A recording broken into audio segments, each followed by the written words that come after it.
Selamat datang, saya ucapkan pada kawan-kawan sekalian. Ini merupakan acara diskusi buku edisi ke-96 ya teman-teman.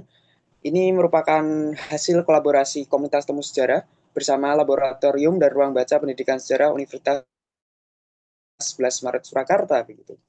Nah, pada kesempatan kali ini kita akan membahas satu buku yang sangat menarik bagi saya, yaitu buku Benteng Rakyat Jakarta, di mana ini nantinya juga selain diskusi kita memperingati Haul ke-115 dari Raden Ronggo Prawiro Dirjo ketiga. Dan perkenalkan, saya Ilham Putra Pratama. Seperti yang sudah saya sampaikan tadi, saya merupakan mahasiswa program studi pendidikan sejarah Universitas 11 Maret Surakarta yang akan memandu jalannya diskusi selama kurang lebih 1,5 jam ke depan. Buku yang kita bahas kali ini merupakan bagian dari trilogi Madiun Raya yang diterbitkan oleh Perpustakaan Populer Gramedia pada tahun 2022. Bersama dengan dua judul lainnya, yaitu buku Antawiris serta Kisah Brangwetan. Dan buku ini, trilogi ini memberikan gambaran komprehensif mengenai Madiun Raya dan juga sekitarnya. Begitu.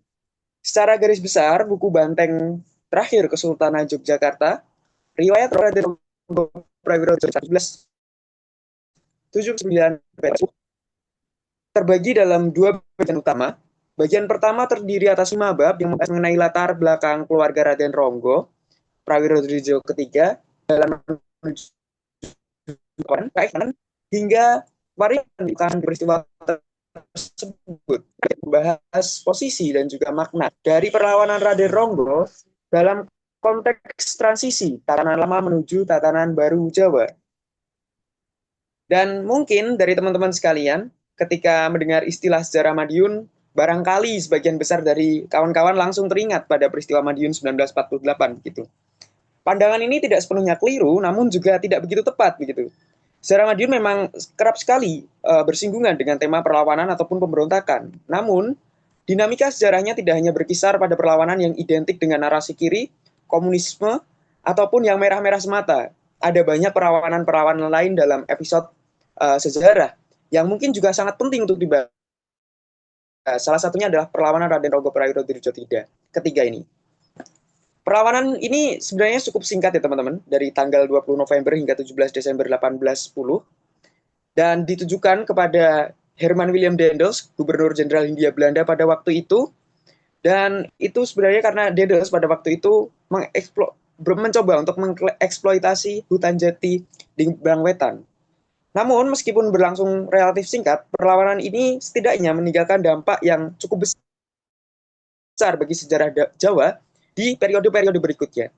Mungkin pada benak teman-teman lantas berpikir, sebenarnya siapa Raden Ronggo Prawiro Dirjo ketiga? Bagaimana latar belakang perlawanannya? Dan juga bagaimana peran beliau dalam dinamika politik Jawa pada abad ke-19? Dan apakah Ronggo ini sebenarnya ada kaitannya dengan Diponegoro? Karena dalam salah satu naskah babatnya Diponegoro ini mengatakan Yogyakarta Westan ono bantengipun malih. Setelah ini untuk mendeskripsikan Raden Ronggo atau setelah gugurnya Raden Ronggo. Atau yang dalam tanda lain itu mengungkapkan bahwa Yogyakarta sudah kehilangan bantengnya atau kehilangan pelindung atau pejuangnya. Lantas apa sebenarnya simbol banteng di sini itu? Nah, untuk menjawab pertanyaan-pertanyaan tersebut, malam ini kita telah menghadirkan dua narasumber yang sangat mendalami Raden Ronggo. Yang pertama, Prof. Peter Carey. Selamat malam, Prof. Ya, selamat malam. Di mana Pak Peter ini mungkin sudah tidak asing lagi bagi kawan-kawan sekalian. Beliau merupakan sejarawan, sekaligus juga pernah menjadi pengajar sebagai adjunct profesor di FIB UI, dan juga fellow emeritus di Trinity College Oxford, dan juga salah satu magnum opusnya yang mungkin teman-teman sudah tahu adalah The Power of Prophecy, atau dalam bahasa Indonesia Kuasa Ramalan, yang diterbitkan oleh KPG juga di tahun 2012. Dan narasumber kedua, Mas Aklis, mungkin belum dapat hadir. Nanti seiring berjalannya waktu akan hadir juga. Merupakan penulis dari buku Banteng Terakhir Kesultanan Yogyakarta ini bersama dengan Prof. Peter Carey juga. Dan beliau merupakan kakak tingkat kami di Universitas 11 Maret Surakarta, S1 dan juga S2-nya di program studi pendidikan sejarah. Sekaligus juga beliau adalah pegiat kesejarahan di Madiun hari ini, dan juga ada kesibukan lain sebagai dosen di program studi Sejarah Peradaban Islam di UIN Kiai Ageng Basyari Ponorogo. Dan teman-teman, untuk mempersingkat waktu, rangkaian acara diskusi pada malam hari ini mungkin akan diawali nanti oleh Prof. Peter Carey, dan selanjutnya akan dilanjutkan oleh presentasi dari Mas Aklis, dan nantinya akan ditutup dengan sesi diskusi bersama. Dan tanpa berpanjang lebar lagi, waktu dan tempat saya persilahkan kepada Prof. Peter Carey. Monggo, Prof. Oke, terima kasih Sugeng Rawu Sedoyo. Ya, sekalian Rumian dan enjoy ya. Ini salah satu kesempatan untuk ada renungan, ada sedikit refleksi apa sebenarnya maknanya dari Radhanonggo untuk Madiun dan untuk sejarah Jawa dan untuk sejarah nasional ya. Dia belum menjadi pahlawan nasional, tapi dia adalah seorang yang cukup kunci di dalam perseteruan antara satu arus kolonialisme baru yang diwakili oleh Daendels, Mariscal Daendels, dan diteruskan oleh Raffles, dan pada akhirnya memicu perang Jawa di bawah Belanda, rezim Belanda, Hindia Belanda yang dipulihkan 1816. Dan awal dari perseteruan, awal dari satu pembangkangan, awal dari orang yang bilang tidak adalah Radhanonggo yang pada waktu itu masih muda sekali. Dia lahir kira-kira 1779 dan dia adalah keturunan dari satu trah yang cukup penting sekali ya. Kita pikir bahwa Mangkubumi pernah mendirikan Jogja dan dia dengan Sripaya, dengan Prangyanti berhasil untuk bisa ada tanda tangan Gyanti, perjanjian Gyanti yang membedakan Jawa Tengah Selatan antara Solo dan Jogja. Tapi sebenarnya tidak mungkin bahwa Mangkubumi akan go kalau dia tidak didukung oleh dua keluarga yang cukup terkemuka. Salah satu keluarga adalah di Monjonegoro Kulon, salah satu adalah di Monjonegoro Wetan. Di Kulon ada keluarga Yudanegara dari Banyumas yang membuahkan hampir semua kecuali satu dari Pati, Perdana Menteri dari Jogja, dari pendirian dari negara 1756 Februari, Dwi Naga Roso Tunggal, sampai ya jabatan dari Pati ditiadakan pada Juli 45 oleh Sultan Hamengkubuwono ke-9. Jadi ini salah satu tiang negara, ya, tiang negara dari Monjonegoro Kulon.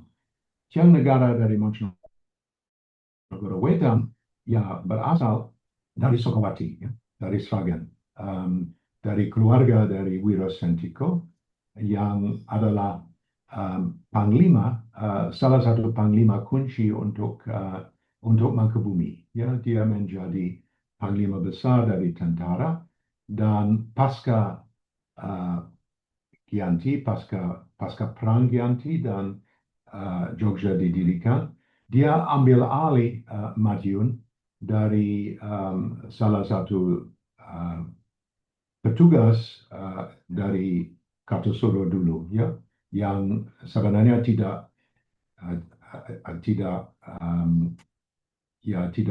memberi salah satu tindakan yang mulia sebab dia punya luka-luka di belakang. Jadi artinya bahwa waktu dia disuruh untuk memberantas salah satu pemberontakan, dia larikan diri. Jadi pada tahun 1760, Wiro Sentiko, Gaguduk dari Sokowati, the Hammer of Sokowati, menjadi Bupati Wodono dari Madiun dan mendirikan salah satu trah di Madiun yang cukup langgeng ya, sebab ada dia punya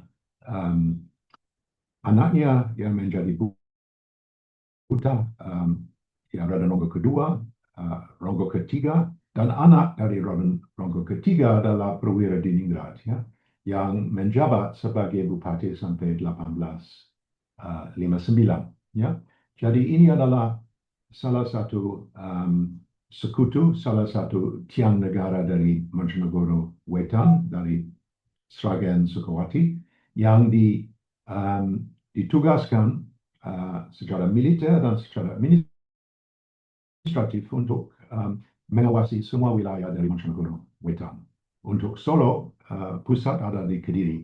Untuk Jogja, pusat ada di Madiun. Ya.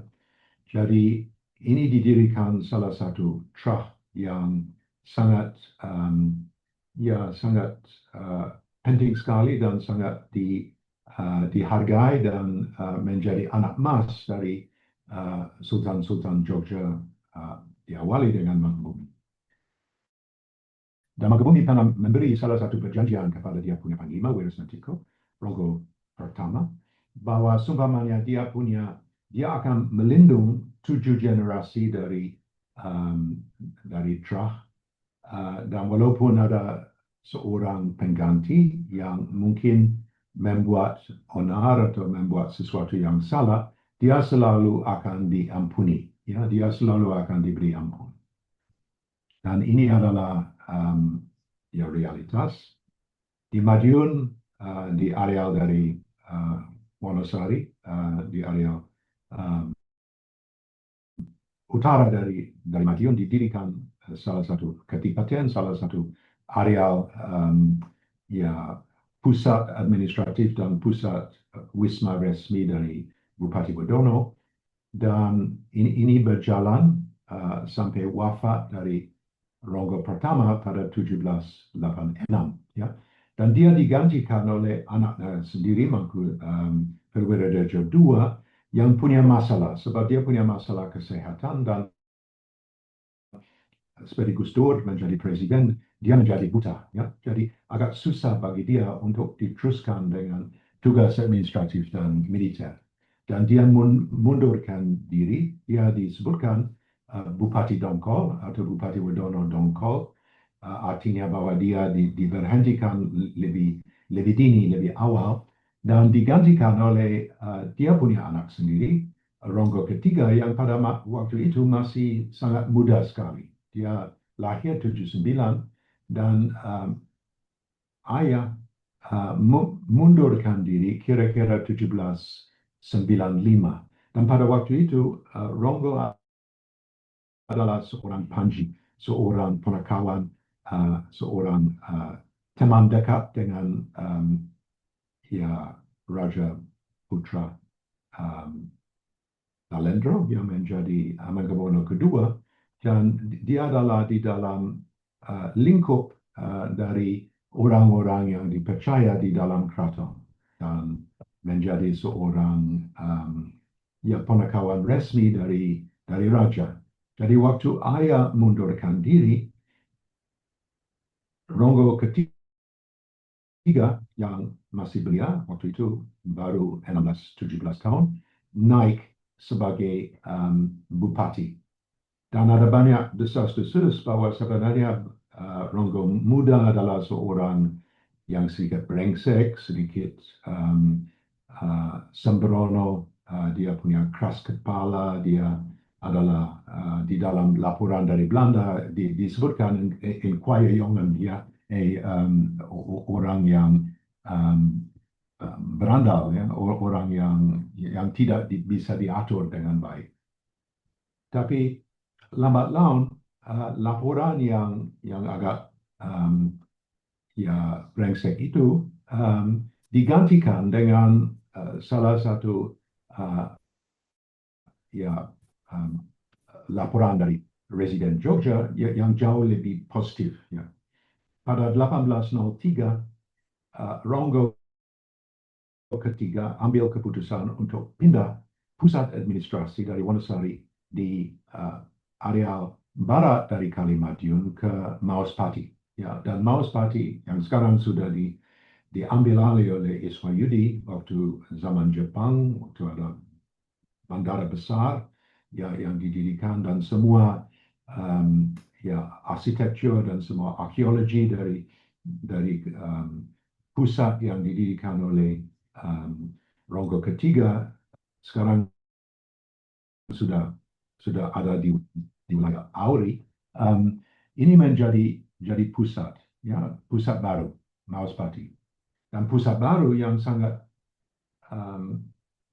ya sangat anggun, sangat banyak orang yang pergi ke Madiun pada waktu itu bilang bahwa itu semacam keraton kecil, dan memang di atas jalan besar yang mau ke Madiun ada salah satu desa namanya Keraton, ada desa yang namanya Kemasan, ada beberapa desa yang kita bisa melacak bahwa ini adalah areal dari inti dari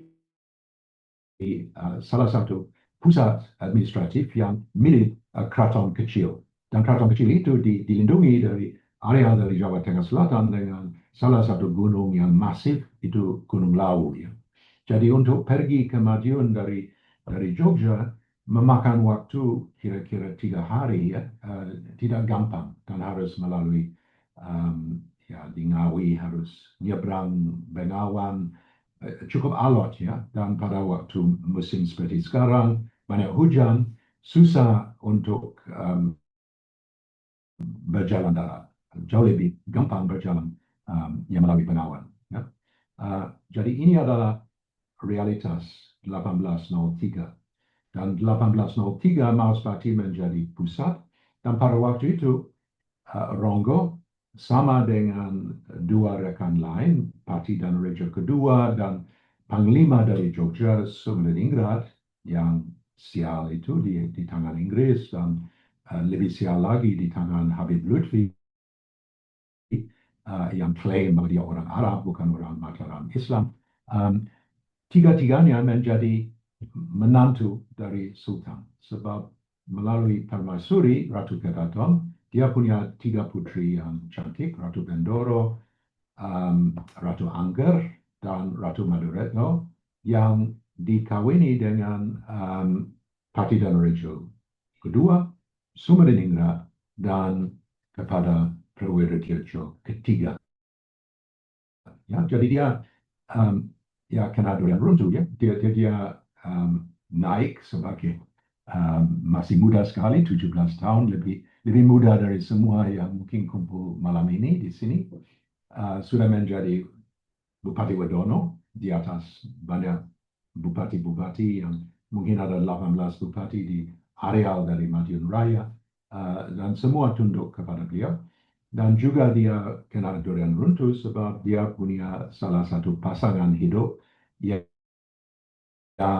seorang princess, ratu, ya, seorang lahir dari Permaisuri, dan dari 3 perkawinan itu, Ratu Angger untuk Danorejo, Ratu Bendoro untuk Sumeningrat, dan Ratu Maduretno untuk Ronggo, kelihatan bahwa kisah Romeo dan Juliet lebih melengket kepada yang ketiga, ya. Jadi mereka bukan hanya pasangan politik, bukan hanya pasangan dinastik dan ya seperti arranged marriage, tapi betul-betul suka satu sama lain. Ya, so it's a marriage made in heaven.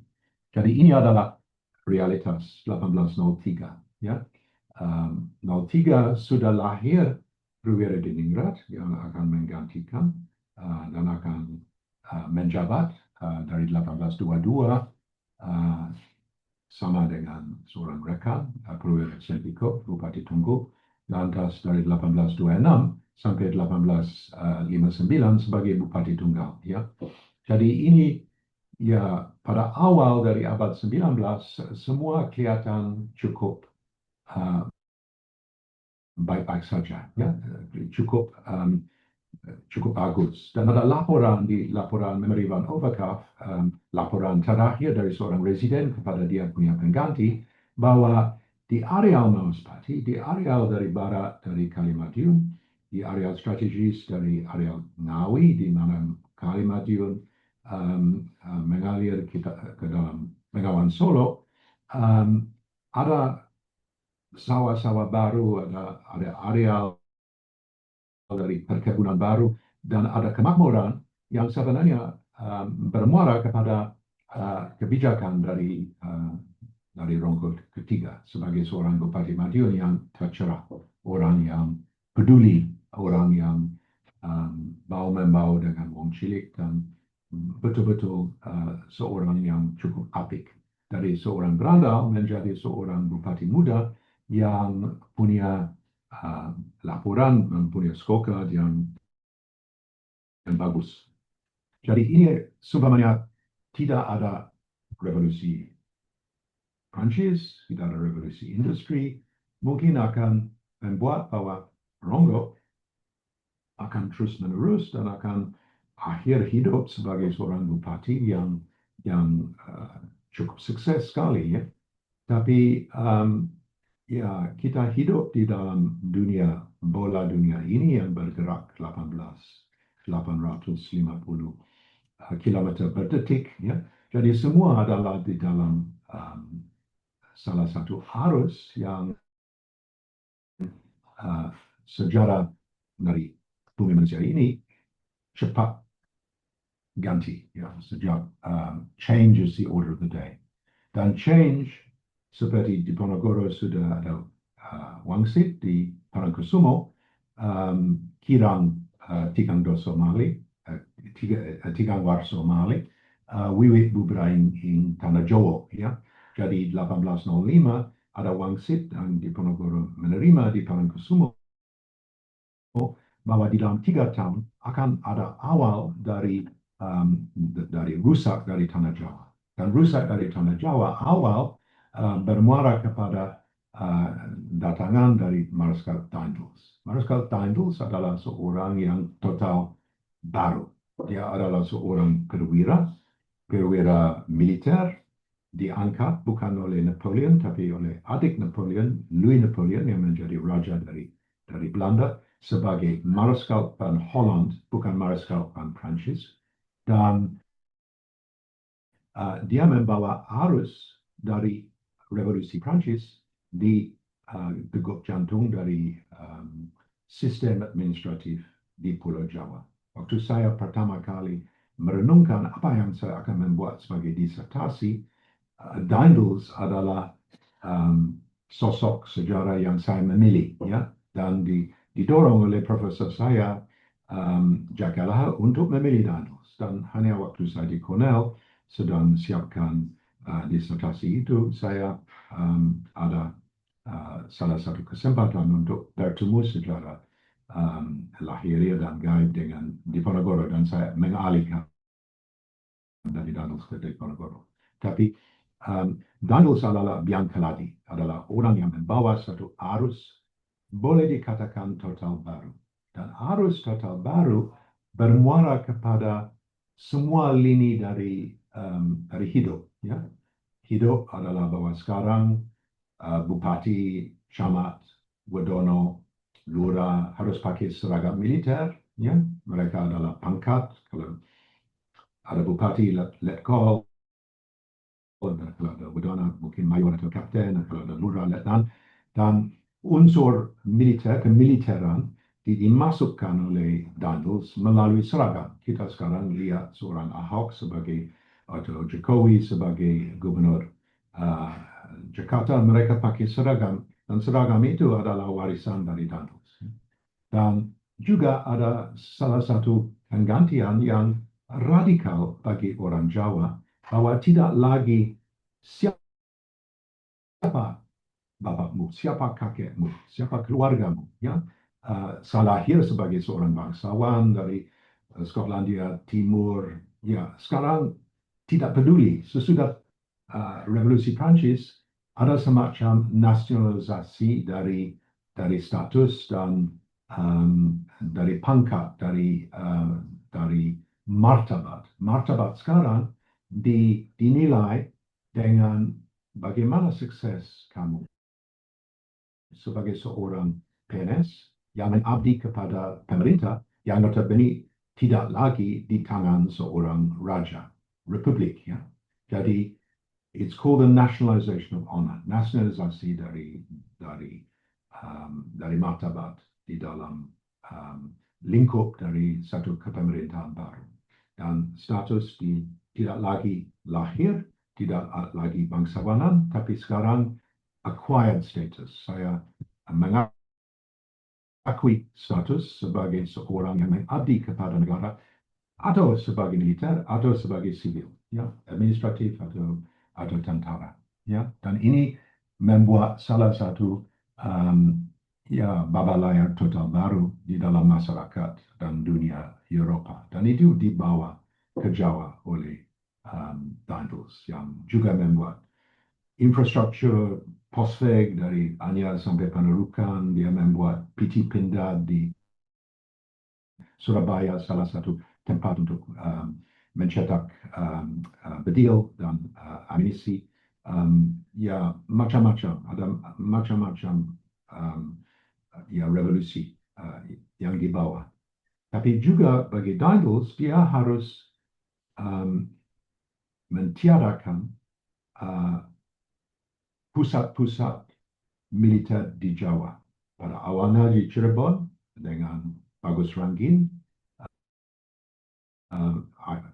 belakangan di Banten yang ditiadakan pada 1808, tapi juga Jogja menjadi sasaran. Dia tahu bahwa Sultan Jogja punya salah satu instansi militer yang besar, ada 10.000 pasukan yang tetap dan ada 30.000 yang bisa dipanggil sebagai pasukan yang dipanggil untuk menjadi sukarelawan, dan dia mau menghapus Jogja sebagai gembong militer Tonglesiu, yang bisa menghadang dan bisa membuat susah pemerintah kolonial.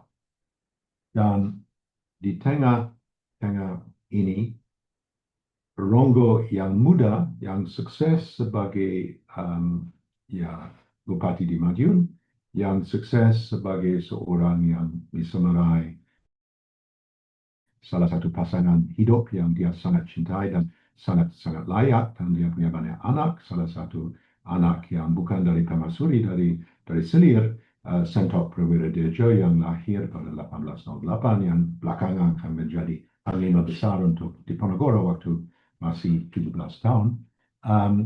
Ini dia menjadi sasaran dari Daendels. Daendels lihat bahwa Sultan kedua adalah seorang labil, bukan seorang yang betul-betul pendirian yang kuat, ya.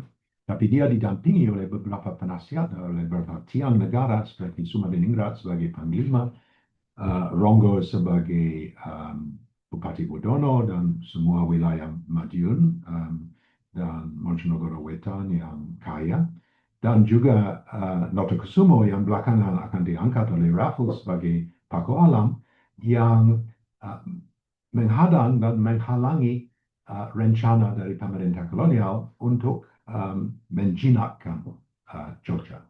Jadi dia sering dipanggil ke Semarang untuk nonton tontonan militer Daendels, ada rallies, ada review, ada semacam parade dari tentara kolonial yang sekarang 17.000 yang dinaikkan oleh Daendels. Dan pada akhirnya Daendels meminta bahwa Paku Alam diasingkan, dan juga Ronggo harus datang ke Bogor, ya, untuk lapor di Bogor. Dan kita tahu itu bahwa lapor di Bogor itu seperti Munir di atas Garuda ke Budapest. Ya, dia akan diracuni oleh Daendels, ya, walaupun dia datang dengan 300 rakyat. Ini salah satu death sentence, ya.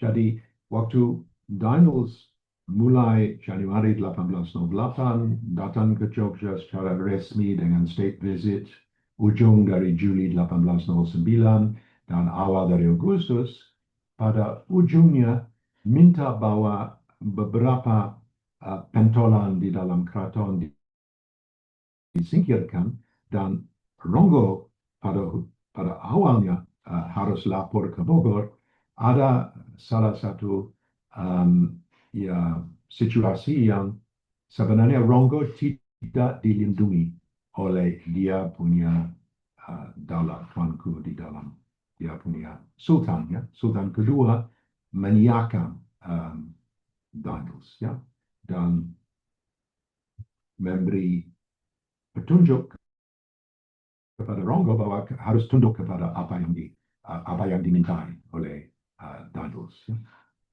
Sebenarnya Ronggo dikhianati dua kali, ya. Pertama oleh Sultan kedua kali oleh Pemda Madiun yang kong kali kong dengan Gajah Mada untuk membuat salah satu buku yang sebenarnya tidak layak, ya. Tapi itu nanti kita bahas, ya. Jadi daripada pergi ke Bogor, satu death sentence dengan 300 rakyat, pada malam hari antara jam 12 malam dan 3 pagi dari 20 sampai 21 November 1810, Ronggo ambil keputusan untuk ya die with his boots on. Meninggal dia pakai sepatu meninggal di bawah sepatu Bosch dari Daniels di Bogor. Jadi dia hengkang kaki, dia waktu residen Peter Engelhardt dibangunkan jam 5 pagi, dia sudah menuju dan lewati Delanggu, ya. Dan pada siang hari dia menyeberang Bengawan Solo di Ngawi, dan 3 hari sesudahnya sudah di Magetan dan di Madiun. Jadi mulai salah satu pemberontakan di area dari Perang Wetan, ya. Dia punya sekutu Bupati Panolan, seorang ya Bali namanya Sumaprawiro, yang menjadi deputi dari Ronggo, dan mereka pada permulaan di Madiun, di Mauspati, di mana masjid Pengulu dengan semua santri pulang ke Tasikmalaya, pulang ke Jawa Barat, dan semua ya sendi-sendi yang punya naskah dibuka, semua pohon yang berbuah fruit trees dipotong, ada semacam ya scorched earth, dan Ronggo mulai di dalam salah satu lelono, ya. Jadi dia pergi dari Madiun ke area dari ya Nganjuk, Ngawi,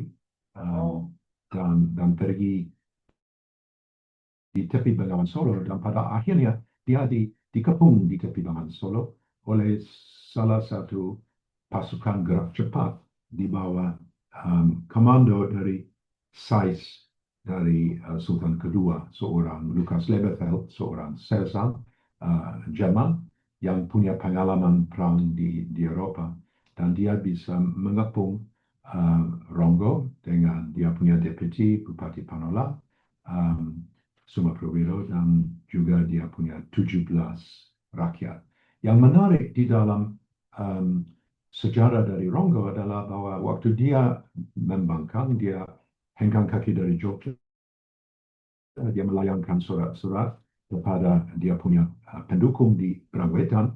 Dia juga mengumumkan bahwa pemberontakan adalah untuk melindungi orang Tionghoa dan orang Jawa terhadap Belanda, terhadap depredasi dari Belanda. Depredasi dari Belanda adalah bahwa mereka mau meringkus, mau ambil hampir semua aset-aset dari hutan jati di areal Perang Wetan untuk keperluan dari Fort Lodewijk di dalam Selat Madura, untuk membuat galang kapal di Rembang, untuk membuat fregat dan lain-lain.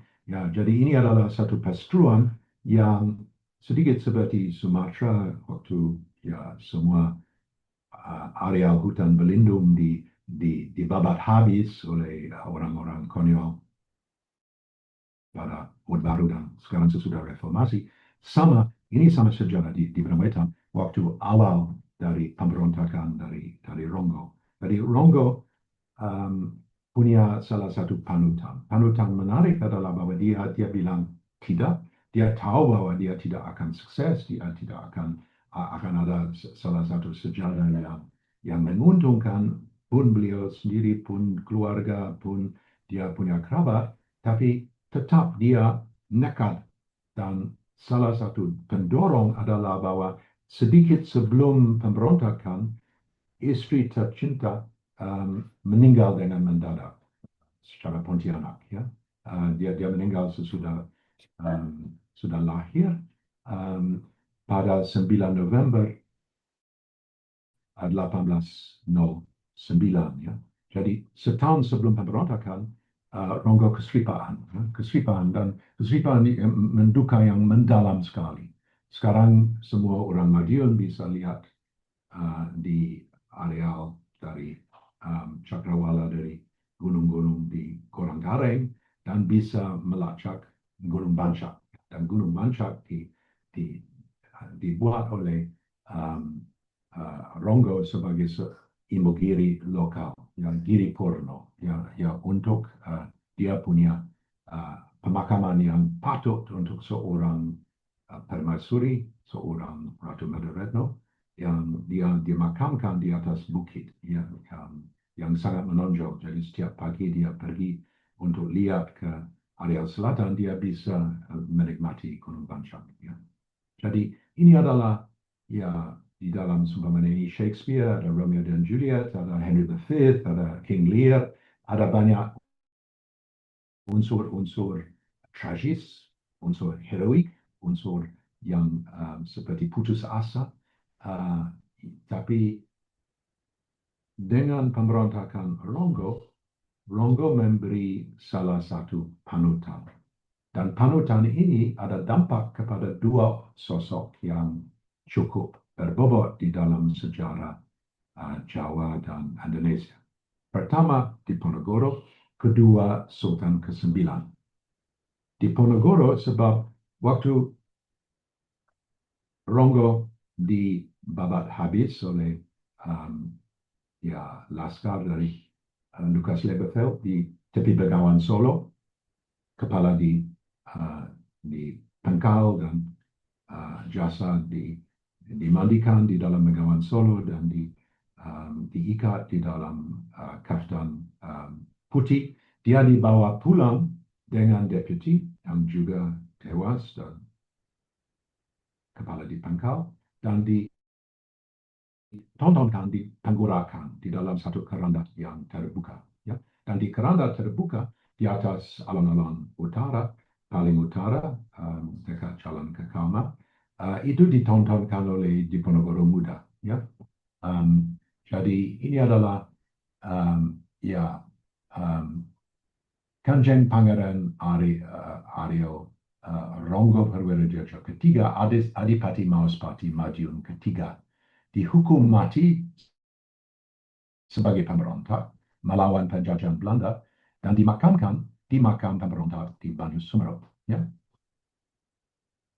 Dinyatakan oleh saya, Sri Sultan Hamengkubuwono ke-9, sebagai pejuang perintis melawan Belanda pada tahun 1957. Dan dimakamkan kembali di Giri Purno, makam permaisurinya, Putri Hamengkubuwono kedua, kan Gusti Bendoro Radanayu Madoretno. Ya, jadi ada dua sosok yang penasaran. Pertama Diponegoro, sesudah Inggris membedak keraton pada Fajar 20 Juni 1812, secara keji dan sangat membuat malu orang Inggris Skotlandia seperti saya, aib di atas pamor sebab dia dihabiskan dengan banyak aniayaan. Sekretaris John Deans mau potong leher, dan baru saja jam 10 malam bisa dimakamkan di jajaran makam di 10 km tenggara dari Jogja, di makam keluarga di area Plered, Wonokromo.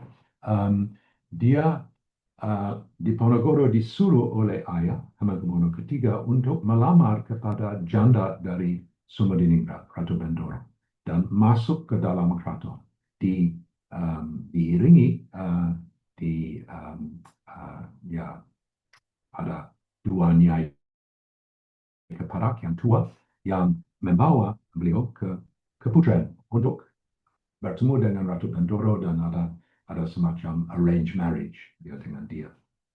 Pun Diponegoro pun Ratu Bendoro tidak mau. Dan waktu Diponegoro sedang berjalan ke Keputren dengan dikawal oleh dua nyai keparat, dia menoleh ke kiri sebentar dan dia lihat di dalam Gapuro, sosok di Gapuro, salah satu sosok dari seorang wanita muda yang sangat cantik sekali. Ya. Dan dia langsung jatuh hati. Ya, seperti Cupid sudah kirim panah. Ya. Dan dia datang ke Ratu Bendoro dan dia bilang, saya sebenarnya disuruh oleh ayah untuk melamar, tapi saya punya pikiran kedua. Ya, sebab saya sudah lihat sosok wanita yang saya mau yang melawini. Ya. Dan sosok wanita itu adalah anak yatim satu dari Ronggo, namanya Radenayu Madaretno. Mereka menikah pada tahun 1814, and the rest is history. Ya. Ronggo menjadi, walaupun sudah tiada, sudah almarhum, menjadi ayah mertua dari Diponegoro. Dia menjadi roh dan jiwa untuk pemberontakan dan bilang tidak Diponegoro kepada kolonialisme, ya. Dan dia menjadi seorang yang dia idam-idamkan. Ya, Saichale Raden Ronggo inggi negara ngayu juga, boten Banteng pun Mali. Ya.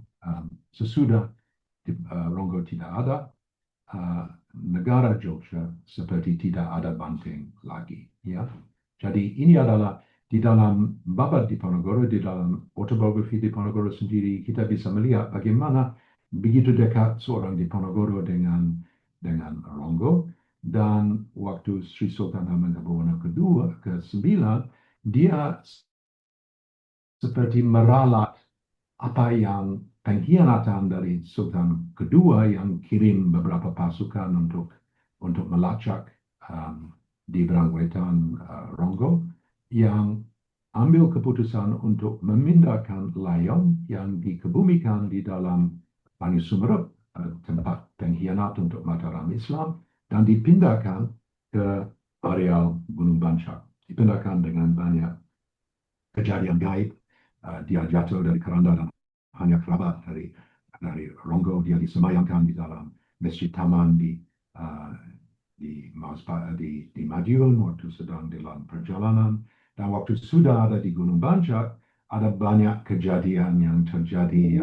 Mohon maaf, Prof. Peter, menyela waktunya sebentar, mohon maaf. Mengingat nanti ini diskusi kita terbatas, mungkin untuk Ronggo bisa dicukupkan terlebih dahulu, Prof. Peter. Mungkin bisa kita move ke Mas Aklis dahulu, terus kemudian Pak Peter nanti bisa menyambung pada diskusi di sesi diskusi, begitu Prof. Peter. Sebelumnya mohon maaf sekali, Prof.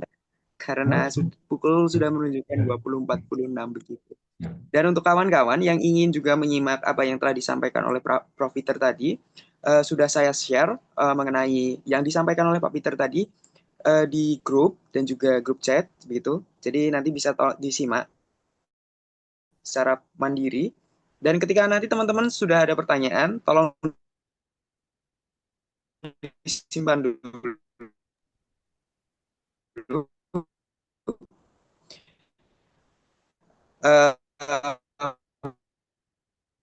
Mas Aklis dulu nanti akan menyampaikan materi. Sekali lagi kepada Prof. Peter yang telah beserta terah keluarganya dan juga implikasi dari perlawanan Raden Ronggo ini pasca untuk mengobarkan Perang Jawa begitu. Sebelumnya terima kasih Prof. Peter. Kita berlanjut kepada Mas Aklis. Untuk Mas Aklis, silahkan. Oke, terima kasih Mas Ilham. Apakah suara saya terdengar dengan jelas?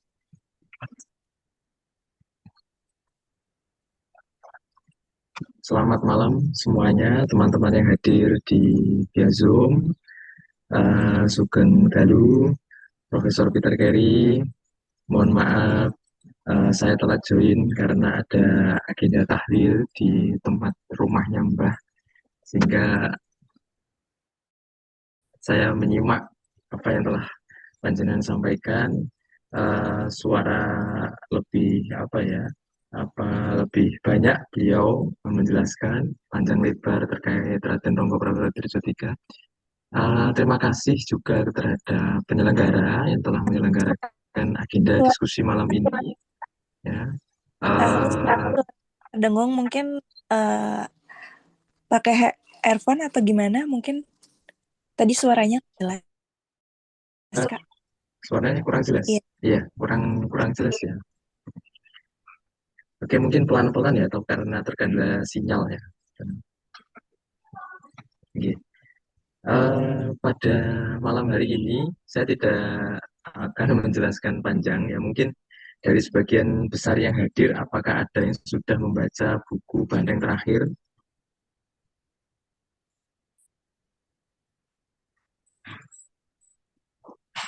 Halo,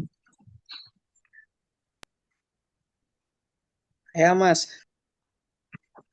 sudah membaca? Sudah ada yang membaca ya? Nanti kalau belum membaca kan jadi perlu dijelaskan panjang lebar. Yang jelas buku ini berangkat dari apa ya, skripsi saya tahun 2016. Saya masih ingat ketemu pertama kali dengan Profesor Peter Carey ketika kuliah umum di pendidikan sejarah, jurusan pendidikan sejarah, Fakultas Keguruan Ilmu Pendidikan UNS. Ketika itu saya masih studi di sana, dan beliau menjelaskan terkait Diponegoro dan jejaring Madiun, khususnya dengan Raden Ronggo Prabu Dirjo III.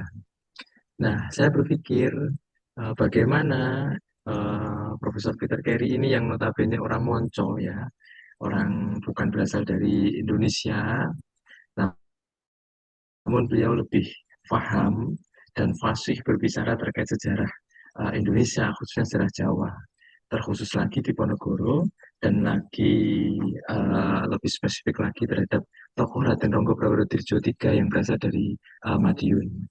Nah, saya pribadi orang Madiun, lahir di Madiun, besar di Madiun, dan sekarang juga masih tinggal di Madiun.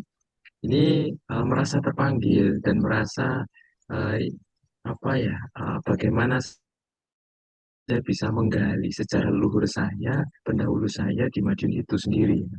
Nah, ini saya coba konsultasi, belajar, diskusi terhadap kepada Profesor Peter Carey untuk melanjutkan ini. Nah, sebenarnya buku ini buku lama, sekarang sudah terbitan ke cetakan yang ketiga ya. Cetakan yang ketiga diterbitkan oleh KPG. Pertama saya coba untuk share screen ya.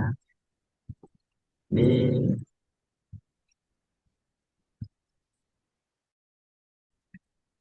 oke, ini sampul ya, bahan buku Banteng Terakhir Kesultanan Yogyakarta. Sampul ini kita pilih oleh setelah ada beberapa pertimbangan di antara saya pribadi sebagai penulis dan beberapa pihak, terkhusus Pak Peter Carey dan penerbit dan sebagainya. Ada beberapa alternatif yang disajikan atau diajukan oleh penerbit untuk sampul itu. Dan saya memilih ini lukisan litograf terkait adanya pertarungan antara harimau dan banteng. Karena ini mewakili diri seorang Raden Ronggo. Dalam pengantar yang edisi revisi, ya edisi cetakan kedua dan ketiga, saya sampaikan juga bagaimana Raden Ronggo ini diwakili secara cerdas oleh Pangeran Diponegoro dalam babatnya Sai Cali pun Raden Ronggo, negeri Ngayogyakarta hadir nikah sampun boten wonten bandengipun malih. Jadi ketika adanya tradisi rampokan di ibu kota Kerajaan Jawa, pecahan Mataram, khususnya di Kesultanan Yogyakarta maupun Kasunanan Surakarta, itu diperingati setiap adanya momen grebek, ya. Biasanya grebek Maulud, grebek besar, ataupun grebek Syawal, yang menandai Idul Fitri satu Syawal itu biasa ada pertunjukan ini.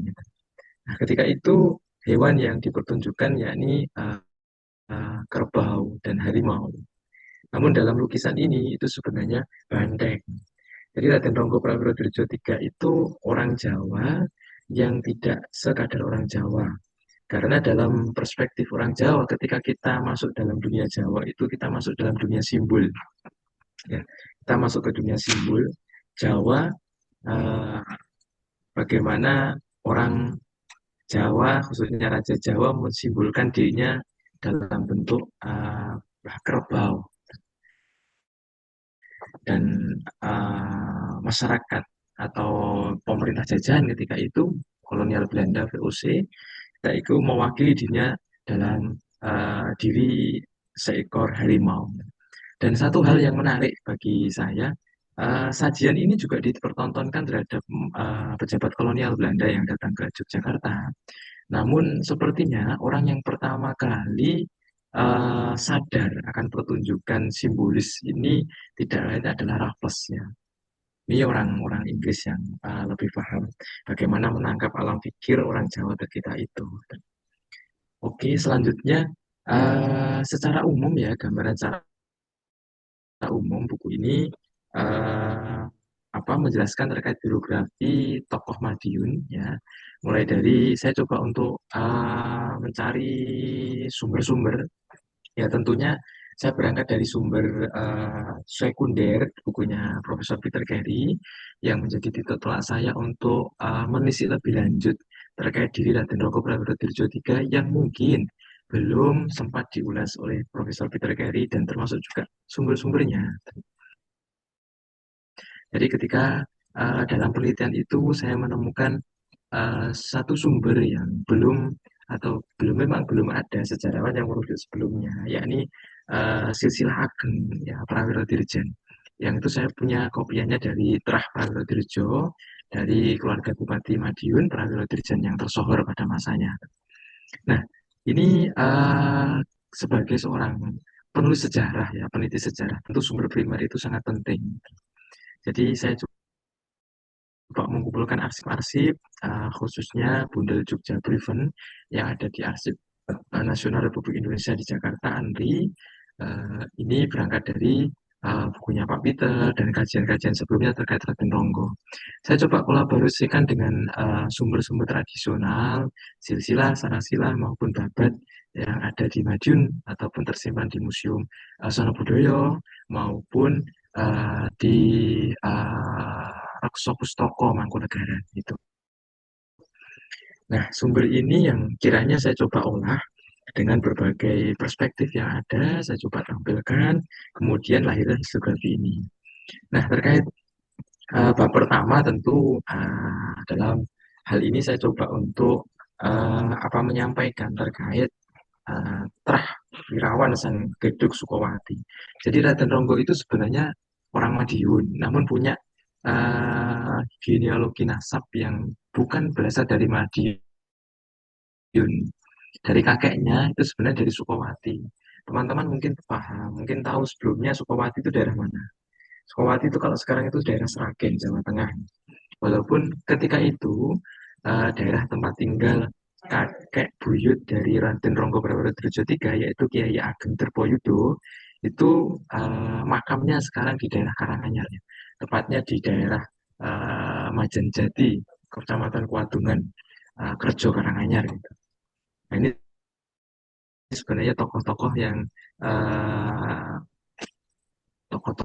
sangat berpengaruh pada masanya dari era Mataram, Kartosuro hingga Yogyakarta. Jadi kalau secara mungkin saya coba ini ya. Ya, terkait Raden Ronggo, putra Madiun yang lahir sekitar 1779 ya putra dari Raden Ronggo Mangundirjo.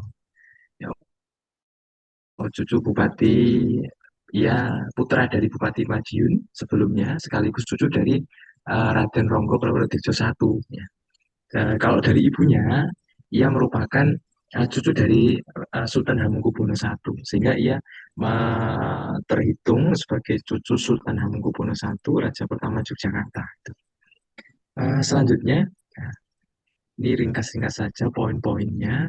Raden Ronggo diketahui menikah dengan Gusti Kanjeng Ratu Maduretno. Ini makamnya ada di Gunung Bancak yang Giripurno, yang besok hari Ahad tanggal berapa itu? Tanggal 21 ya. Itu rencana nanti ada haulnya ke 215 karena ia wafat tahun 1810 ya. Ini makam dari Raden Ronggo Prawoto III di Gunung Bancak, Komplek Astana Giripurno. Nah, kiranya leluhur yang Wiroyudo dan kedudukan penting yang dimilikinya ya, kelak banyak mewarnai perjalanan hidup seorang Raden Ronggo. Ia diangkat di usia muda sebagai Bupati Madiun dan wafat di usia yang sangat muda, 31 tahun. Jadi kita bisa membayangkan seorang bupati tersohor pada masanya di wilayah Madiun Raya, ya di usia yang sangat belia, sekitar usia kepala 20-an ya, usia 20-an sudah diangkat sebagai bupati. Sehingga bagaimana seorang jiwa-jiwa muda, ego-ego muda itu sangat berpengaruh terhadap khas kepemimpinan dari Raden Ronggo Prawoto III ini. Nah, ia juga dikenal sebagai banteng terakhir yang saya sebutkan tadi, sebagai banteng terakhir ya Kesultanan Yogyakarta. Nah, ia memerintah melakukan perlawanannya sekitar akhir November, 21 November 1810 sampai 17 Desember hari wafatnya 1810. Karena memang ini kenapa bisa perlawanan yang sangat singkat ini memberikan efek yang besar sebagai embrio perlawanan terhadap kolonialisme Belanda. Karena tidak lain, ia punya hubungan dekat dengan seorang tokoh yang disebut Pak Peter tadi, ya ini adalah Diponegoro. Bagaimana Diponegoro ialah menantu dari Raden Ronggo Prawoto III ini. Sehingga bagaimanapun sepak terjang dari sang mertua ini mengilhami seorang Diponegoro untuk melakukan perlawanan yang lebih besar terhadap kolonialisme Belanda ketika itu. Yang jelas latar belakang Raden Ronggo melakukan perlawanan itu jelas karena kolonialisme Belanda. Ketika 1810 otomatis ini sudah pemerintahan Belanda ya, kerajaan Belanda. Sebelumnya tentu sekitar 31 Desember 1799 ya, itu VOC bangkrut sehingga diambil alih oleh Belanda. Jelas ini Raden Ronggo melakukan perlawanan sebagai bentuk protes terhadap kolonialisme Belanda yang semakin masuk ya ke dalam jantung kerajaan Jawa, sekaligus jantung kebudayaan Jawa ketika itu. Ya, ini ada perubahan sistem administrasi negara dengan sistem eksploitasi kolonial baru yang memberikan keuntungan besar bagi negara induk ya, termasuk perubahan praktek feodal seremonial di keraton dan membatasi kekuasaan penguasa pribumi pada urusan-urusan tertentu. Jadi ketika ada gubernur jenderal berkunjung ke Keraton Yogyakarta itu, gubernur jenderal ingin duduk sejajar dengan raja. Dan ini ditentang keras oleh Raden Ronggo Prawoto III, bagaimanapun ini pelecehan terhadap martabat bangsa Jawa. Ini yang salah satu yang sangat diprotes oleh Raden Ronggo Prawoto III. Dan Raden Prawoto III ini pernah mencegat rombongan Dokar atau Delman yang dikendarai oleh pejabat kolonial Belanda ketika itu, dan Raden Ronggo sangat bisa memotong jalan dari kereta yang sedang berjalan dari pejabat kolonial Belanda. Ini yang bagi saya jiwa-jiwa muda Raden Ronggo Prawoto III yang cukup kentara ketika itu. Dan bisa dipahami yang jelas ketika Belanda ya ingin masuk lebih lanjut, salah satunya ingin mengeksploitasi ya hutan-hutan jati di wilayah pesisir sekaligus wilayah pedalaman. Karena ketika itu hutan jati di wilayah pedalaman sudah banyak digunakan untuk pembangunan kapal-kapal besar dan kemudian pelabuhan-pelabuhan Belanda di pesisir pantai utara Jawa, sehingga Belanda coba untuk melirik ya untuk hutan-hutan jati di wilayah Monconegoro Wetan, wilayah pedalaman, khususnya di wilayah Raden Ronggo. Karena kualitas pohon jati di wilayah pesisir itu tentu berbeda dengan kualitas pohon jati di wilayah pedalaman.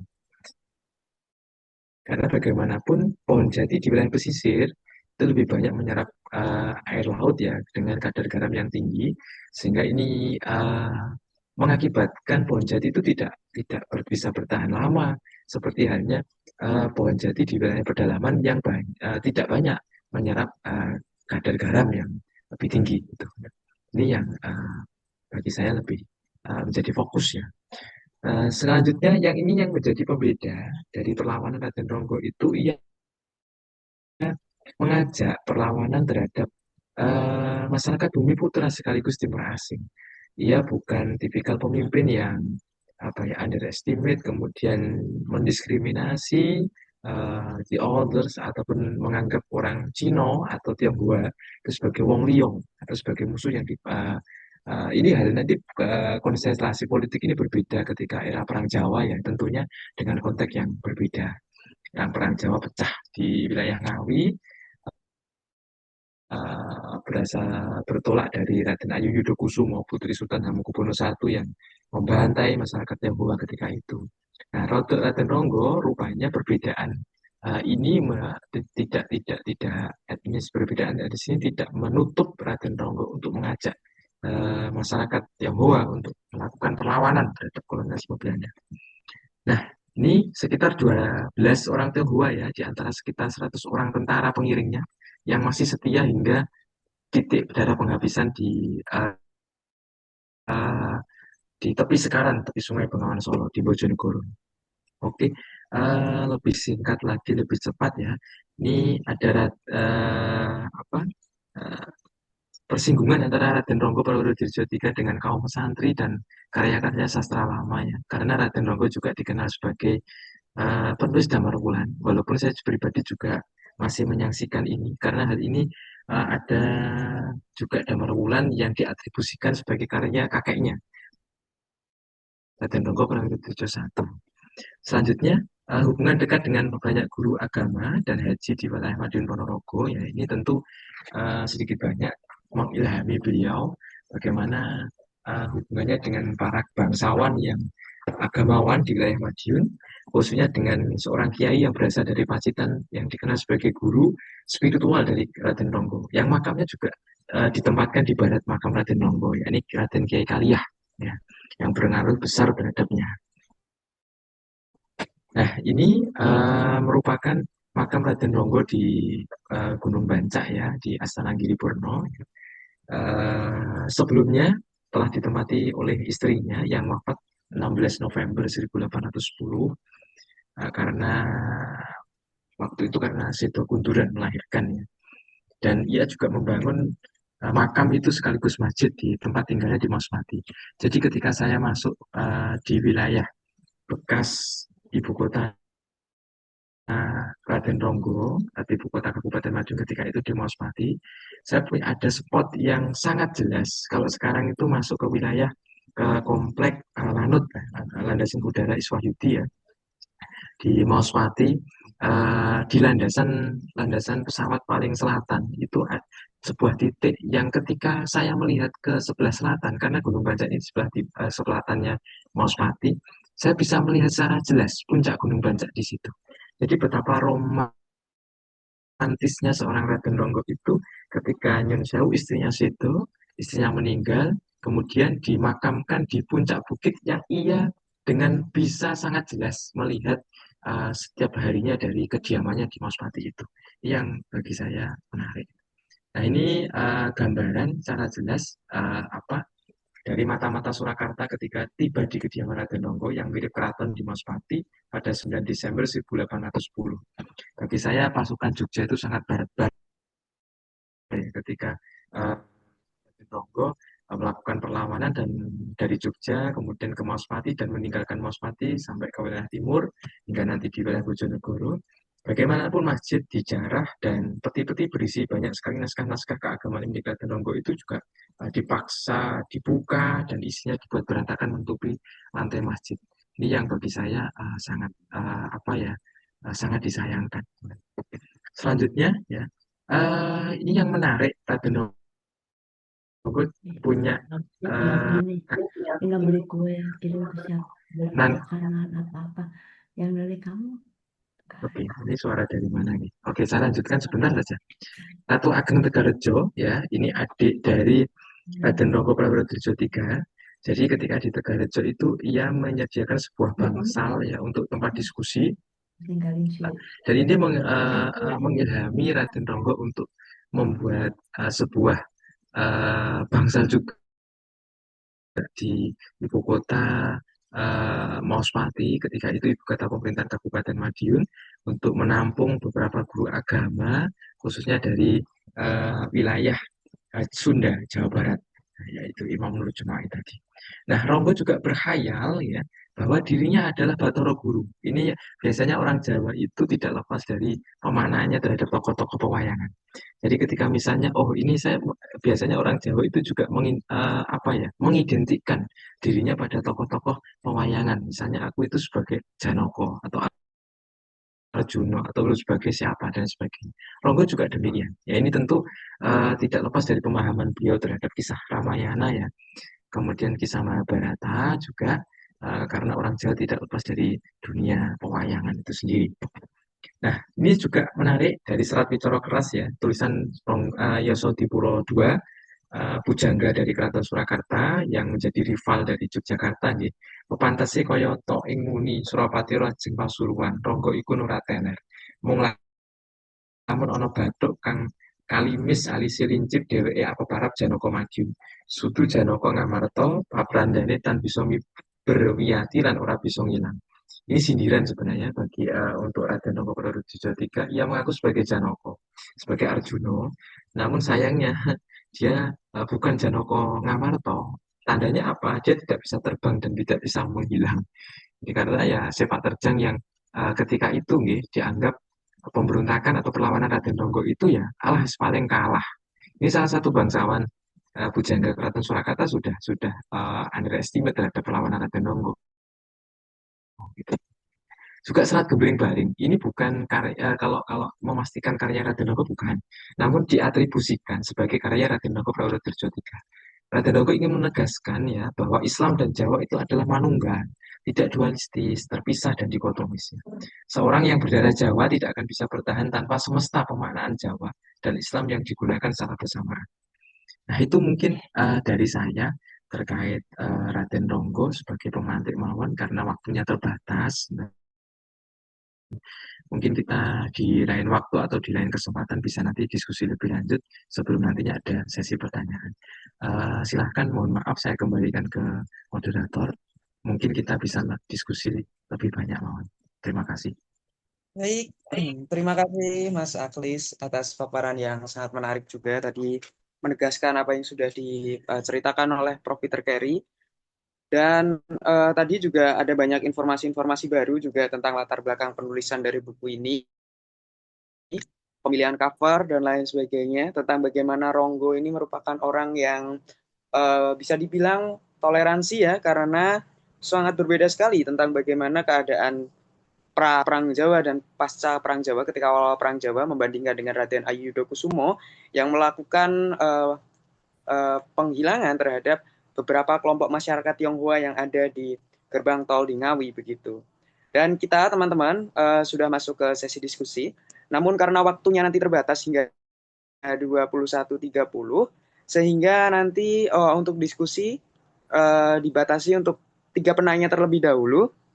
Untuk kawan-kawan yang ingin menyampaikan pertanyaannya, silakan untuk memencet tombol raise hand terlebih dahulu.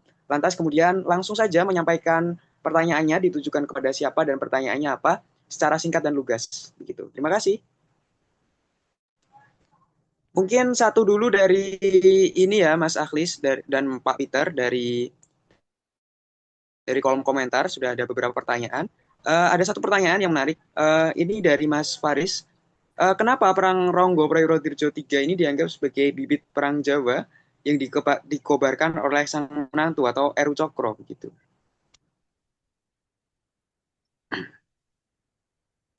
Oke, Mungkin langsung. Pak Peter atau Mas Aklis dulu yang akan menjawab. Ya langsung saja. Oke. Atau Pak Peter monggo. Kalau saya coba mungkin nanti Profesor Peter Carey menambahkan jika apa yang saya sampaikan kurang. Jadi ketika awal ya kolonialisme Belanda pasca VOC bangkrut 1799, ini sebenarnya eh, kalau yang saya tahu mungkin ya belum ada perlawanan yang lebih lanjut, lebih luas, walaupun dalam skop jika dibandingkan dengan Raden Ronggo dengan Pangeran Diponegoro tentu berbeda. Raden Ronggo ini mengawali perlawanan di awal abad ke-19 ya, awal abad ke-19 yang notabene belum ada perlawanan yang cukup signifikan yang dikobarkan oleh bangsawan khususnya dari Kesultanan Yogyakarta. Implikasinya, kenapa disebut sebagai banteng terakhir? Nah, ini sebenarnya sebelum Raden Ronggo Prawirodjojo III itu sebenarnya sudah ada banteng-banteng sebelumnya. Nah, yang mengindikasikan bahwasannya termasuk eh, Sultan Mangkubumi memilih Raden Ronggo Prawirodjojo I ketika itu sebagai Bupati Brangwetan, kakek dari Raden Ronggo, untuk menjadi Bupati Madiun. Jadi ketika itu juga bagaimanapun perlawanan ini memang cukup singkat dan sejauh ini Raden Ronggolah yang mengawali perlawanan terhadap Belanda di awal pemerintahannya.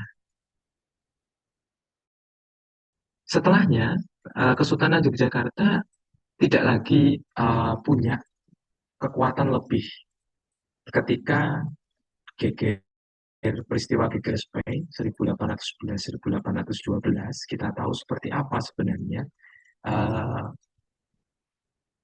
perlawanan itu melumpuhkan Keraton Yogyakarta yang sekiranya menjadi titik balik bagi kita semuanya. Ya, bibit perlawanan ya menjadi bibit perlawanan dari perang yang lebih luas dari Pangeran Diponegoro dalam Perang Jawa itu sendiri. Mungkin itu singkat dari saya. Kalau ada tambahan dari Profesor Peter Carey, sumonggo. Mungkin Prof. Peter ada tambahan?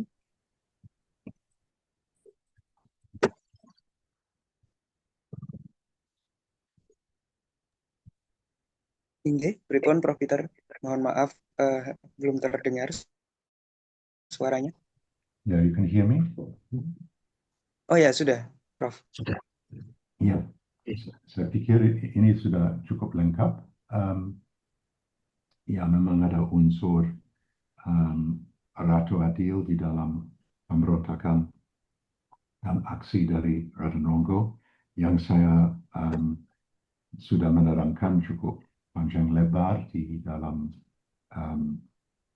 bab 6 dari Kuasa Ramalan. Ya, jadi mungkin tidak usah menambah banyak di sini. Saya kira itu sudah jelas ya di areal dari tempat di Madiun di mana dinanti-nantikan seorang Ratu Adil akan muncul. Ada beberapa upacara, ada beberapa referensi di dalam babat-babat yang bisa dibaca pada bab 6 dari Kuasa Ramalan dan juga di dalam takdir ya. Jadi mungkin tidak usah panjang lebar di sini. Baik, terima kasih Prof. Peter. Dan ya, untuk silahkan dua penanya yang sudah resen, Mas Jovan dan juga Mas Pradikta Adyuta untuk menyampaikan pertanyaannya dan ditujukan untuk siapa. Silakan Mas Jovan terlebih dahulu mungkin. Selamat malam. Terima kasih sudah mengadakan Zoom meeting ini. Saya mau bertanya terkait tentang uh, kenapa Sultan Hamengkubuwono itu tidak mendukung pemberontakan dari Raden Ronggo sendiri. Terus apa apa apa ada alasan lain? Uh, Kenapa Sultan Hamengkubuwono lebih berpihak kepada Belanda? Itu saja. Pertanyaannya boleh dijawab Mas Akhlis ataupun Prof. Peter Gari. Terima kasih. Baik, terima kasih Mas Jovan. Mungkin langsung saja ke Mas Pradikta untuk pertanyaan selanjutnya untuk mempersingkat waktu.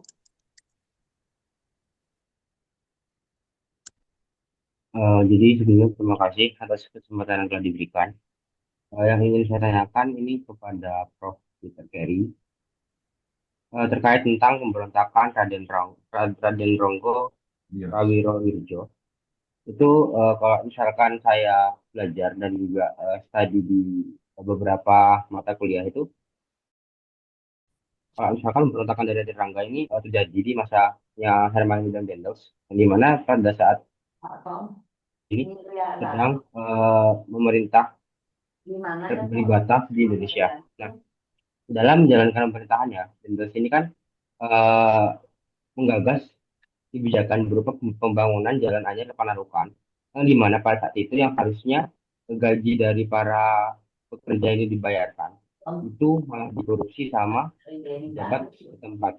Yang ingin saya tanyakan adalah apakah pemberontakan dari Raden Rangga ini ada kaitannya secara langsung maupun tidak langsung dengan peristiwa tersebut. Terima kasih. Baik, terima kasih Mas Pradipta atas pertanyaannya. Mungkin saya ulangi lagi, nanti dapat dijawab secara langsung oleh Pak Peter.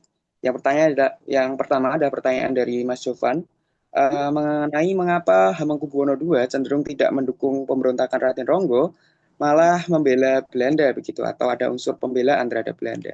Dan yang kedua adalah pertanyaan dari Mas Pradipta mengenai apakah pemberontakan Raden Ronggo ini berkaitan erat dengan peristiwa pembangunan jalan tol Anyar Panarukan dan juga korupsi yang dilakukan oleh pejabat-pejabat daerah di masa tersebut begitu.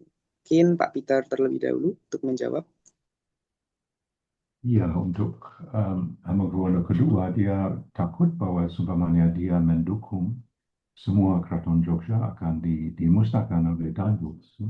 Jadi ini adalah salah satu sein oder nicht sein, apakah kita bisa mempertahankan keraton atau tidak. Jadi dia harus mungkin dengan berat hati pura-pura mendukung dan ya kirim 2-3 pasukan untuk melacak Ronggo.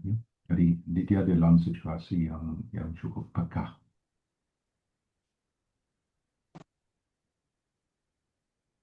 Itu mungkin Mas Aglis ada tambahan? Saya kira cukup ya. Mungkin sedikit ya. Ini posisi yang sulit bagi Sultan Hamengkubuwono Sultan Hamengkubuwono II ketika itu. Bagaimana ia harus berdiri di atas 2 kaki di antara dilema untuk mendukung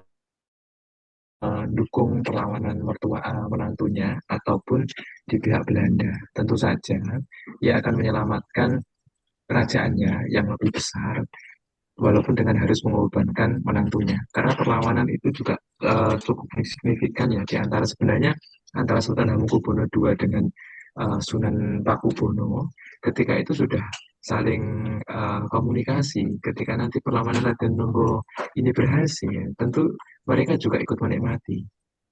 Namun sayangnya, walaupun sudah banyak bangsawan yang sekiranya bakal ya kalah karena memang tidak lama perlawanan itu. Setelah Hamengkubuwono II harus mengambil posisi yang sulit dan ia mengirimkan pasukan gerak cepat dari Yogyakarta dengan dipimpin oleh Pangeran Dipokusumo yang nantinya sebenarnya tokoh ini juga menjadi ipar dari Raden Ronggo Prayogo III yang dalam babat disebutkan ia yang menombak langsung Raden Ronggo Prayogo III di tepi sekarang tepi Bengawan Solo itu. Itu posisi yang sulit antara dia mendukung perlawanan menantunya ataupun terhadap kuat terhadap tekanan Belanda ketika itu. Ya, mungkin terima kasih Mas Aglis atas jawabannya dan juga Prof. Peter. Gitu. Mungkin untuk pertanyaan-pertanyaan yang belum terjawab nantinya akan dijawab Pak Peter ataupun Mas Aglis di grup begitu. Mungkin terakhir closing statement dari masing-masing pembicara pada malam hari ini untuk Pak Peter dan Mas Aglis, monggo. Pak Peter terlebih dahulu mungkin untuk closing statement. Ya, saya kira ini salah satu kesempatan yang emas untuk untuk membuat salah satu kajian baru. kita sudah punya buku dari yang sangat bagus sekali dari Mas Aklis. Ya. Ini satu buku rujukan, buku awal. Dan baru saja saya kembali dari Irlandia dengan semua catatan yang saya buat di arsip. Dan ini akan di-upload online dengan AI, itu bisa terjemahkan dari catatan kepada teks.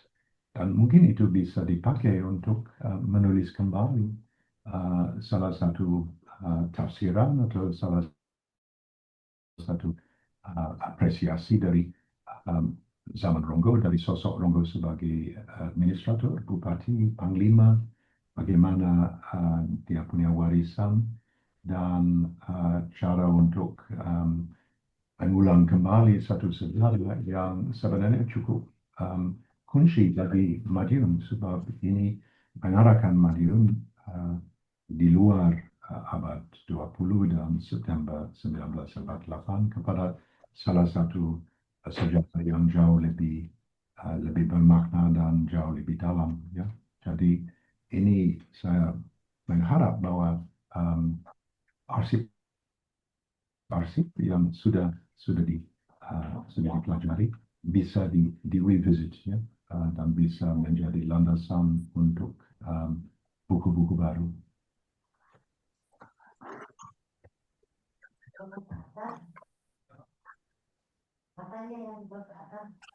Baik, terima kasih Pak Peter atas closing statement-nya. Untuk Mas Aklis, monggo. Nah, misal saya coba untuk membantu menjawab pertanyaan-pertanyaan di kolom chat gimana? Waktunya agak molor sedikit.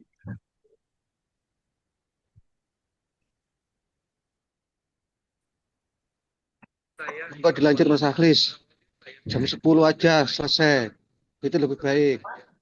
Mengingat banyak pertanyaan di kolom komentar yang harus dijawab. Ya. Terima kasih. Ini tambah sedikit aja, walaupun ini tambah sedikit harus jam 10 ya. Apa hubungan antara Raden Ronggo Prabu III dengan keluarga Ki Ageng Besari di Ponorogo, Ki Ageng Besari di Sewulan, ya. Kalau saya pribadi belum menemukan secara langsung antara Ronggo Prawowo III ini dengan keluarga Besari di Ponorogo maupun Ki Ageng Besari Sewulan. Walaupun di antara ketiga keluarga besar ini saling menjalin hubungan kekerabatan di antara ketiganya, termasuk juga pejabat-pejabat daerah khususnya di wilayah Madiun. Gitu. Kalau Ronggo sendiri saya pribadi belum menemukan. Kemudian terkait apakah Raden Ronggo ini orang yang sama dengan Bupati Sumoroto? Yang pertama bukan. Bupati Sumoroto itu memang namanya Prawiro Dirjo. Namun gelarnya bukan Ronggo, melainkan Raden Tumenggung Prawiro Dirjo. Ini coba dicek, genealoginya juga berbeda. Terkait Benteng Purwodadi ya, ini masih menjadi perdebatan. Kalau saya sebagai peneliti, itu sebenarnya benteng itu dibangun kemungkinan besar eranya Raden Tumenggung Manguntirjo. Ini sebenarnya paman dari Raden Ronggo Prawowo III. Namanya sama dengan ayah dari Raden Ronggo ketika sebelum menjabat sebagai Bupati Madiun. Ya, ini kalau saya pribadi ya berdasarkan penelitian itu bukan Raden Mas Dipokusumo, melainkan Raden Tumenggung dari Manguntirjo, putra dari Raden Ronggo Prawowo pertama. Mungkin saya salah mengucap ya, Kanjeng Ratu Ageng itu bukan dari adik dari Raden Ronggo Prawowo III, ini harus lebih tepatnya dari adik dari Raden Ronggo Prawowo I. Nah, kemudian mengapa orang-orang Tionghoa di masa itu pendukung pemberontakan Raden Ronggo ya? Tentu saja ini ada ikatan jalinan yang yang spesial, yang harmonis di antara keduanya gitu. Jadi antara hubungan dagang termasuk juga bea cukai di jalan tol yang mengharuskan antara bupati itu berhubungan dengan masyarakat Tionghoa ketika itu. Dan tidak sedikit sebenarnya tokoh-tokoh lokal itu meminjam uang kepada kalangan masyarakat Tionghoa. Nah, terkait ini selanjutnya di Kabupaten Tasikmalaya, Jawa Barat ya ada kecamatan bernama Mangkubumi. Saya belum menelisik lebih lanjut. adanya kesamaan ini, namun indikasinya Mangkubumi itu jelaskan gelar-gelar Jawa. Mungkin ada kesamaan ataupun yang dimaksud tokoh yang mungkin berdiaspora ke wilayah Jawa Barat, Mangkubumen atau Mangkubumi, ataupun sebenarnya merujuk pada gelar-gelar tertentu. Selanjutnya, kalau Dipokusumo, oke, ini sebenarnya terkait Dipokusumo sudah banyak sudah ada yang menulis terkait ini. Jadi saya tidak perlu menjelaskan lebih lanjut, bisa dibaca nanti. Ada yang klaim bahwa Dipokusumo itu putra dari Pangeran Diponegoro bin HB3 ataupun Dipokusumo yang lain. Sebenarnya ada tulisan yang bisa membahas itu. Mungkin itu Mas Ilham, cukup dari saya dan bisa ditutup untuk diskusi.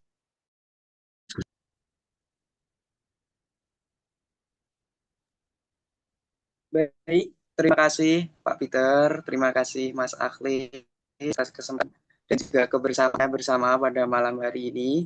Sebelumnya mohon maaf sekali karena keterbatasan waktu. Tadi ada beberapa pertanyaan juga yang masih belum terjawab.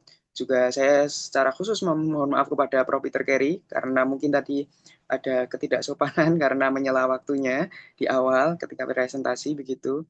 Mohon maaf bila kurang berkenan begitu. Untuk Mas Aklis juga saya berterima kasih banyak karena telah memaparkan hasil kajiannya dan mungkin untuk kawan-kawan semua saya juga mengucapkan terima kasih karena telah bergabung di kesempatan pada malam hari ini.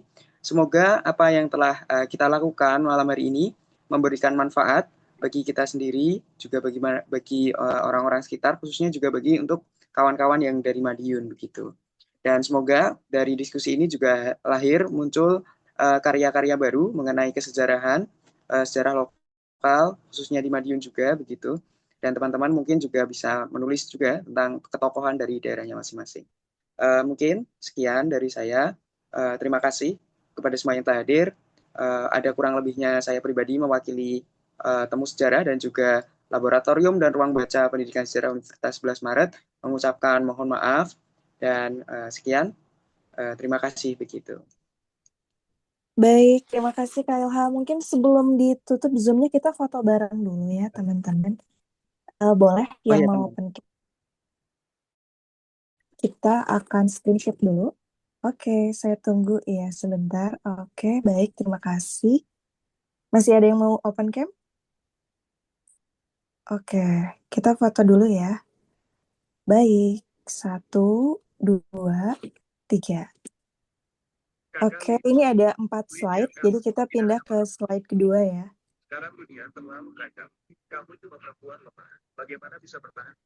Oke. Baik, terima kasih teman-teman.